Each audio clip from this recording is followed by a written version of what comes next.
So the president of France ate the frog legs and... ate my frog legs. I'm sorry to say 2 weeks later he died. Yeah, kind of an unfortunate episode there. David, thank you very much for being here. It was a real honor to meet you. Hey everybody, happy Wisdom Wednesday. Now first, wanted to wish all the nurses a very happy National Nurses Day. Give it up for the nurses.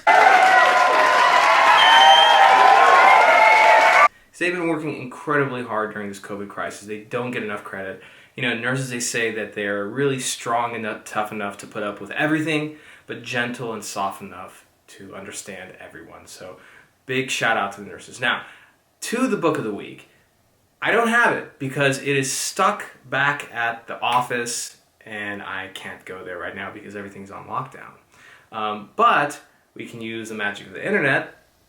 So the book of the week is Endurance, Shackleton's Incredible Voyage. Now, this is a classic for any management team. It's a classic here in Silicon Valley, and I wanted to share it with you because I think it's a great time for many of us to take the lessons from this book and take them to heart, because it's an incredible story, and sometimes we look to our ancestors of the past, many of whom are dead and no longer with us, to carry their spirit and their lessons forward in days like today, because God knows back then these people were a hell of a lot harder, tougher, and smarter than us. So want to take from their wisdom and lessons and apply it to today. Now, back in 1914, Ernest Shackleton assembled a crew to go to do the last uncharted cross of a continent on foot, which was to Antarctica.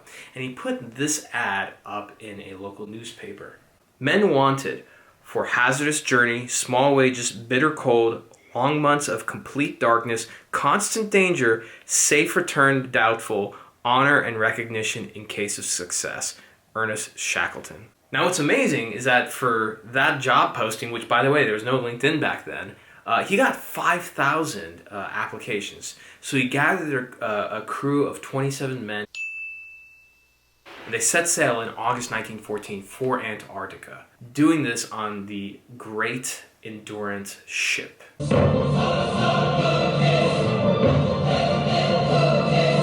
But after the Endurance started getting closer to Antarctica and making its way through a lot of packed ice, it got stuck. Literally, it got stuck. So what do? So Shackleton boarded some of his men on a lifeboat and went on an 800-mile journey to the closest outpost of civilization just to get help to return back and get his men. And of course, they were all lost at sea doing all this stuff for 2 years. So there's some great lessons on leadership I'd like to share with you. And of course, with the magic of the internet, let's take a look at the whiteboard.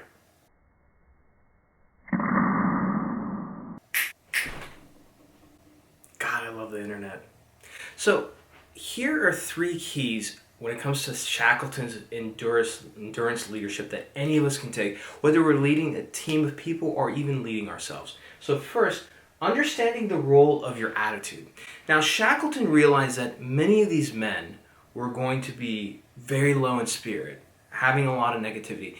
And he realized that however his role was as a leader, it would essentially infect and be contagious among the men in terms of how they were going to see things, and more importantly, if they were going to be successful. But rather than talking about it, because a lot of people, they just talk about it, like, oh, we're going to make this through, we're going to be optimistic. So instead of using words, he used his nonverbal communication. He uses body language, he uses personality, his energy. And this also takes a lot of focus from a leader, because in order to do that, you can't fake body language, only to a certain extent, and especially you can't fake energy.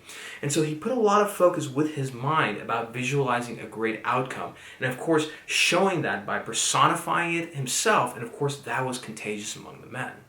Now, the second thing is dividing your attention equally between the team.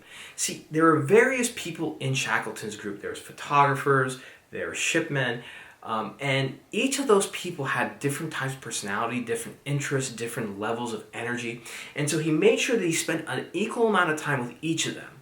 So with one group, he talked about, for example, the aesthetics of the ship and maybe interesting things about the sea. With another group, they talked about war or perhaps their wives back at home. He made sure to divide his time equally among the men and paid special attention to those who might need a little extra attention. One was a photographer who seemed to be very negative and very, had a very high opinion of himself. So Shackleton made sure to give this guy a little attention by asking him about his advice on certain plans, and of course complimenting him on his ideas, which of course doing all these things, it does take time as a leader, but individually you make sure that each person has their needs met and you elevate the energy of the group. And the last thing is to be gentle when you detect a dip in spirit or negativity. And this is an important one. Now, especially among men back then, it's very easy and tempting to kind of whip people into shape. But when he would notice that someone was either negative or low in spirits, he made sure to be very gentle, very empathetic, right? And that's the key, to have empathy. Because by doing that, it helps elevate the individual. And that's what's most important, because doing the other way would just make somebody feel ashamed and singled out, and that negativity will spread like a wildfire, especially in conditions like that where you are likely going to die. And so he made sure to give a lot of attention to that and to be very gentle. And the more he did this, the easier it was for me. He was able to immediately get a quick read on the men every morning just by taking a quick look at them. And then he would know who he would have to talk to, who he'd have to spend more time with, right? And again, these are individual approaches, but as a whole, it elevates the whole team, right? There's no shortcut in a lot of things in life. And if you want to do a great job, especially as a leader, this is what you have to do. And I think, for the most part, this is a pretty easy list boiled down if you decide to do it. Now, here's the biggest thing, and keep in mind, this is talking about a group of men in 1915 braving the Antarctic, being shipwrecked, and then essentially, after 2 years, making it back home.